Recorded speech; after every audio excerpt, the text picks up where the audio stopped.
Hi friends, स्वागत है તમારું મારા કિચનમાં। તો આજે આપણે બનાવીશું બટર પનીર, એ પણ બટર વગર। તો તમે જોઈ શકો છો કે કેટલું મસ્ત દેખાય છે પનીરનું શાક। તો ચાલો આપણે એ બનાવીએ।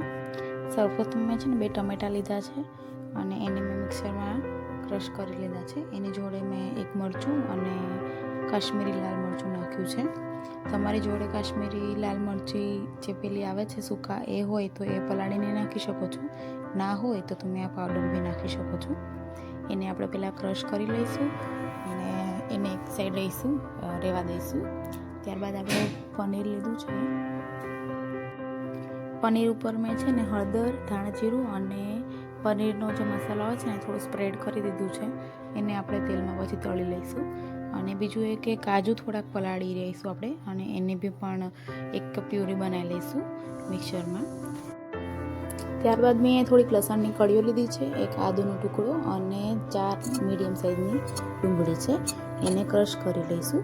અને પહેલાં આપણે છે ને પનીરને તેલમાં તળી લઈશું થોડાક। તમારી આગળ બટર હોય તો તમે બટરમાં બી તળી શકો છો, મેં ત્યાં તેલનો જ યુઝ કર્યો છે। અને બીજું આપણે એટલા આખા મસાલા લેવાના છે જે તમે જોઈ શકો છો, તેજપત્તા, નાની ઇલાયચી, મોટી ઇલાયચી અને એક તજનો ટુકડો અને લવિંગ અને જીરું, બસ એટલા આપણે મસાલા લેવાના છે। ત્યારબાદ આપણે તેલ મૂકી અને એમાં આપણે એ બધા મસાલા નાખી લઈશું। મસાલા થોડાક તળાઈ જાય ત્યારબાદ એમાં આપણે આદુ લસણની પેસ્ટ નાખીશું અને ત્યારબાદ એમાં આપણે ડુંગળી નાખીશું। એ થોડુંક તેલમાં સાતળવા દઈશું। એ સતળાય ત્યાં સુધીમાં આપણે એક બીજો મસાલો તૈયાર કરી લઈશું। આપણે એમાં છે ને બધા મસાલા જે ઉપરથી નાખીએ એ ડાયરેક્ટ નથી નાખવાના। તમારી આગળ જો દહીં હોય તો એમાં તમે મિક્સ કરીને પણ નાખી શકો છો, પણ હું અહીંયા પાણીમાં મિક્સ કરીને નાખું છું। તો એક વાટકી લેવાની છે, એમાં આપણે જે મસાલા તમે જે રીતનાનું શાક બનાવતો હોય 2 જણ 5 જણ માટેનું, તો એ રીતના મેં અહીંયા મસાલા લીધા છે। આપણે ઘરમાં જે નોર્મલી યુઝ કરીએ એ જ મસાલા છે, વધારે એમાં કશું નહીં નાખ્યું। બસ આવી આપણે પેસ્ટ કરી અને એ આપણે એમાં નાખી દઈશું। પેસ્ટ નાખી અને થોડીક વાર આપણે એને ચડવા દઈશું ઢાંકણ ઢાંકીને। તો એમાં જે તેલ છૂટું પડી જાય ને ત્યારબાદ પછી આપણે એમાં જે ટમેટાની પ્યુરી બનાવી હતી આપણે એ નાખી દઈશું।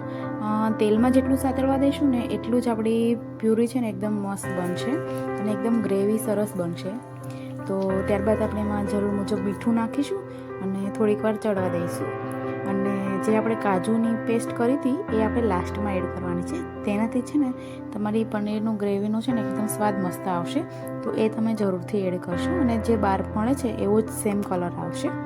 તો એ કાજુની પ્યુરી છે ને એ જરૂરથી એડ કરજો।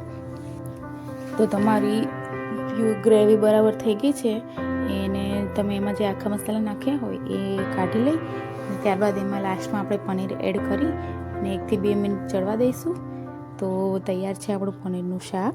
ત્યારબાદ એમાં થોડાક આપણે ધાણા ઉમેરશું અને સર્વ કરીશું। તો કેવી લાગી રેસીપી મને કમેન્ટમાં જરૂરથી બતાવજો અને મારી નવી રેસીપી જોવા માટે મને સબસ્ક્રાઈબ જરૂરથી કરજો।